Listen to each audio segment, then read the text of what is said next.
The Seattle Kraken have finally decided on a new head coach. We'll discuss the hire, what it means for the team, coming up next. So welcome back to another video here at Top Shelf Hockey. As I mentioned, we have some news from the NHL. The news actually came out last night, but it was during the big Stanley Cup final game between the Edmonton Oilers and, of course, the Dallas Stars in Game 5. So I waited till this morning to really analyze and put a video out about this. Kind of an odd timing for the announcement, in my opinion, but the Seattle Kraken have finally determined who their new head coach is, and it's Lambert. Of course, Lambert most recently was an assistant coach with the Toronto Maple Leafs, ran their penalty kill, did a pretty good job there just for the one season. And then, of course, before that, he was the head coach for the New York Islanders for a while. Of course, he was a long time, I kind of referred to him as a Barry Trotz disciple, if you will. I learned from him as an assistant for many years. Obviously a very defensive-minded guy, which is why he was put in charge of the PK in Toronto. Lambert's been around the game a long time. Certainly, like I said, has lots of experience, and will be interesting for Seattle to have this kind of coach. Obviously, with the Islanders, a lot of the issues there on Long Island, I think, were roster-related. Why he didn't really maybe necessarily have more success, but at the same time, with a team like Seattle, I don't know, they need to be a little bit more offensive, and I think that the goal here would be to try to find some more, I guess, a higher-end talented player. They don't have that superstar player yet to really help them elevate. Now, we know they have some young talent that have that potential. You hope that Matty Beniers will get there, but really ever since his rookie year, things have kind of scaled back. Shane Wright on his way up, but not to that level yet. So it's going to be interesting to see where things go with Seattle with this hire. Already the third head coach in franchise history, and they've only been around since 2021. Obviously, they haven't had a head coach yet hit 250 games. Dave Haxtell came just a little bit shy of that before he was let go. And then, of course, Dan Bylsma only lasted one season. To be honest, a little bit confusing. I mean, Bylsma was an experienced coach who they had invested time in during their organization, running their minor league team from the onset of the franchise. Had tremendous success down there at the AHL level. Decided it was time for a coaching change. They bring him up to the NHL, bring Jessica Campbell with them, and 1 year and he's out.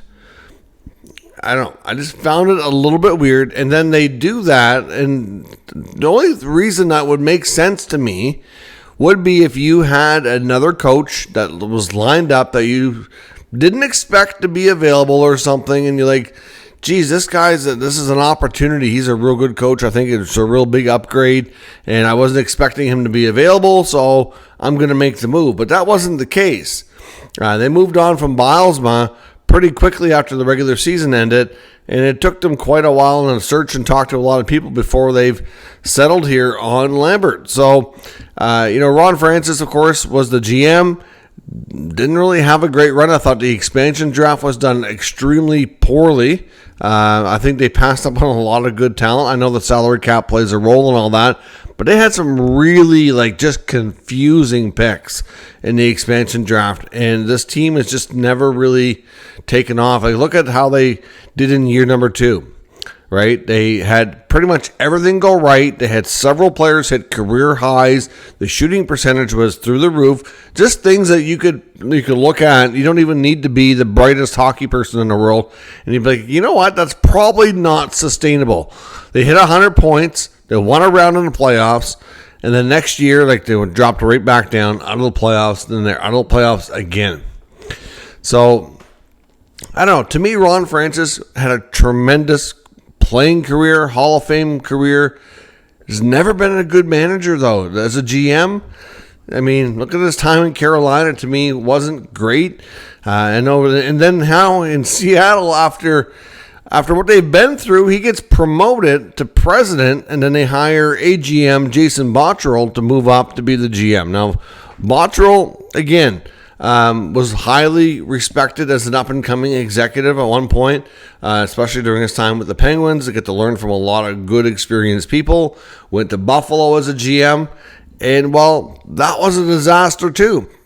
Now, his time as Seattle's AGM, for the most part, there's really nothing there I can be too critical of, but I don't know. I mean, as the first move, you get rid of Bylsma, and all that waiting and all this. I mean, no disrespect to Lane Lambert, but you went through all that for him.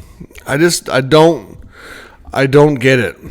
I really don't. I mean, most coaches are better the second time around. They had a lot to learn. He had to work with Craig Berube recently here, like I said, in Toronto. Get a different perspective. Get to work with some high-end players there.